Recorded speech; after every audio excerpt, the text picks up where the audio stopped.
folks, this is, in my opinion, a public service video. It needs to be paid attention to, and this woman needs to be supported. And I don't care what nationality, race, color, sexual orientation, etc. you are. Sooner or later, either you're going to get cancer or somebody that you know and love is going to get cancer. And this woman is working on something that's an equal opportunity cancer cure. Here's the video. Folks, the National Cancer Institute estimates nearly 1.7 million new cases of cancer will be diagnosed in the U.S. every year.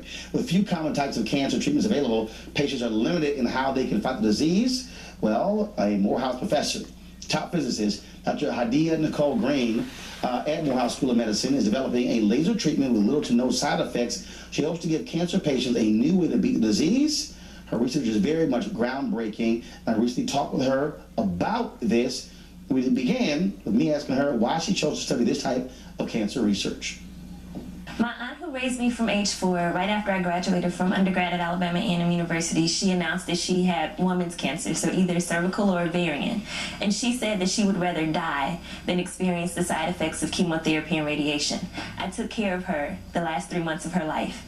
3 months after she passed, my uncle, who raised me from age 4, was diagnosed with esophageal cancer. He said that he would go through the treatments. His doctors gave him 3 months to live. I nursed him back and he lived another 10 years. Wow. But I watched him and took care of him as he went through chemotherapy and radiation. I watched him lose 150 pounds, all of his hair, his eyelashes, his eyebrows. I watched his fingernails turn black, and I saw how his skin went from being a beautiful chocolate to looking like it had been burnt in an oven or barbecued. It was horrific. I got to experience firsthand the horrors of cancer and the horrors of cancer treatment. And I said, there has to be a better way. So I took my undergraduate experiences with research that were based in optical communications and lasers, and I was planning on revolutionizing the way we receive internet and cable TV. And then I said, if we can see from a satellite in outer space, if a dime on the ground is face up or face down, we should be able to do a better job pinpointing the tumor and treating just the tumor and not the whole person. Why not? And if we call one person in a room full of people just their cell phone rings and not the entire room, why can't we have that kind of precision when we're treating cancer? Why not? Now, if folks think you were crazy saying all that? It didn't matter. It didn't matter. Because I felt like if there was something that I was born to do, maybe this was it.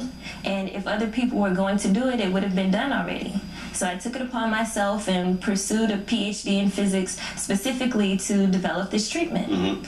And my Ph.D. advisor said, usually my graduate students work on my projects and my ideas, but I had funding from the National Science Foundation and some other organizations, and that allowed me the freedom to explore this idea. And I found a mentor at the Comprehensive Cancer Center at the University of Alabama at Birmingham. I spent 5 years in his lab developing my idea.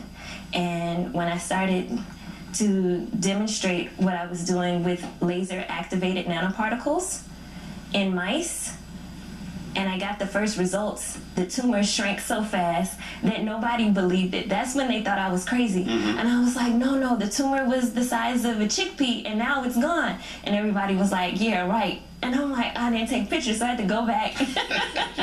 You always gotta have evidence. Right. So I had to go back and repeat the experiments a couple of times to make sure that I documented exactly what happened and the tumor regression that I induced after a single 10-minute treatment with these laser activated nanoparticles.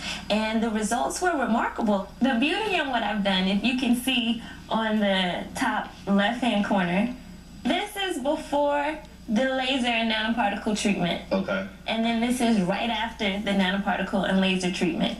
And you see how the scar starts to heal. And at the end of the 15 days, there's barely a scar left. I was like, oh my God, honey, I shrunk the tumor. And then my advisor told me, nobody wants a cancer treatment that doesn't incorporate a drug. It'll never see the light of day.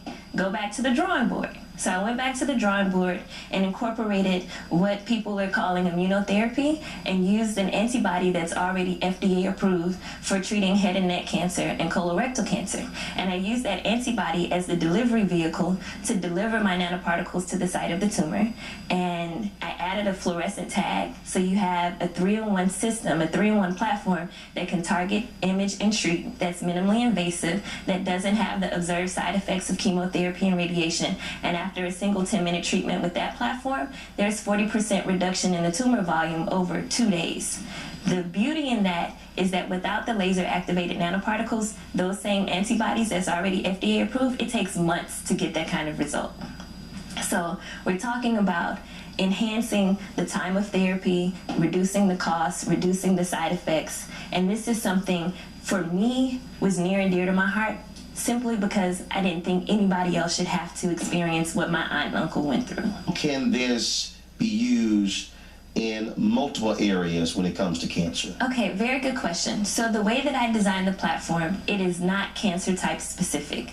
Even though I initially demonstrated this on head and neck cancer, it will work in theory, and that's one of the things I just received the Career Development Award, to demonstrate how robust this therapy is for breast cancer, prostate cancer, colorectal cancer, ovarian, and there are other cancer types that I'd like to explore, but a lot of that is having enough resources to do that exploration and then to move into humans, translate it into clinical trials, and then launch it so that it's available around the country. So you got the $1 million grant from the VA. Yes. What will that do? So that covers 5 years of research. It's $200,000 a year. It will allow me to demonstrate this in head and neck cancer and tumors that are metastatic and compare what I'm doing to the current chemotherapy treatments. So it's, in the big scheme of things, for me, it's a huge boost as an early career scientist, because most people in my area, they have 300 publications and 30 years of experience. So it gives me a chance to move into the scientific community of cancer researchers. The other thing that I learned after I got the award is that every clinical trial costs somewhere between $200,000 and $500,000 for phase 1. And then there are some phase 3 clinical trials that can cost upwards of $1 million. And then the last 200 companies that commercialize a medical device, to get through FDA and the regulatory experience, the average over those 200 companies was $31 million. And so I'm like, okay, it's nice to have this first million, but now there's this huge mountain if I want to commercialize this and make this readily available for the people who need it. So how's that process going? I just started it.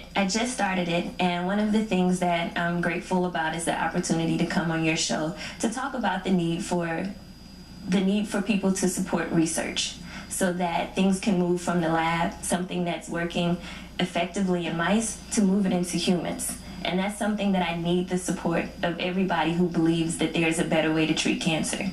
I need that support. So what's your number? 30? 30. And you're trying to raise it over how long? Over 3 years. Over 3 years? Yes. All right, and so the $1 million grant is the start of that? Yes. All right, so now you need 29 more? Yes. And so who are you talking to? Where are you going? How are you going about that process? I'm starting with you, Roland. Okay, so I mean, what is your mechanism? Have you established your website? Have you for folks information? So there are 2 different ways that people can donate. First is through Morehouse School of Medicine's website. They can go to their website and make a donation and designate it to Dr. Green's research.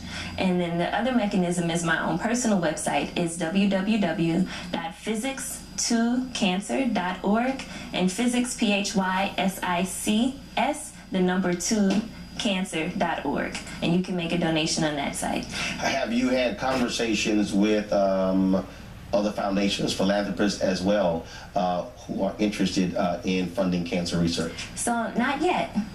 So I'm happy to start having those conversations. Okay, well, look, we're certainly glad to have you here. It is certainly exciting. Thank you so much. It's a pleasure.